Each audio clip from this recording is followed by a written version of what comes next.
வணக்கங்க. இது அங்காளம்மன் சத்யா வீடியோ. அனைவருக்கும் இனிய காலை வணக்கங்க.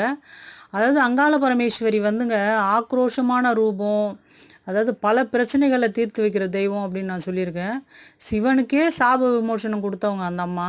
அதாவது பிரம்மகத்தி தோஷம் பிடிச்சு சிவன் வந்து பிரம்மனோட தலை கையில ஒட்டிக்கிட்டு அவரு படாத அவதிப்படும்போது கூட பசியில அலையறாரு அவரு. பிச்சாண்டியா அலைஞ்சா கூட பசியில அலையும்போது அந்த கபாலம் பிரம்ம கபாலமே எல்லாத்தையும் சாப்பிட்ருமா அவருக்கு கிடைக்கிற சாப்பாடெல்லாம். அந்த மாதிரியான பிரச்சனையில அவர் அலையும்போது, அந்த பிரம்ம கபாலத்த கால்ல வச்சு நசுக்கி, அந்த அம்மா சிவனுக்கே சாபம் விமோசனம் குடுத்தவ அப்படின்னு சொல்றாங்க. இப்போ வரையிலுமே அங்காள பரமேஸ்வரி கோயில்ல நீங்க அந்த அம்மன பார்த்தீங்கன்னா, கால்ல ஒரு மண்ட ஓடு. அது கபாலம் மெரிச்சிட்டு தான் உட்காந்துருக்கும் அந்த அம்மா. அந்த மாதிரி சிவனுக்கே சாப விமோசனம் குடுத்தவங்க. நம்ம பிரச்சனைக்கு எம்மாத்திரங்க அந்த அம்மாக்கு.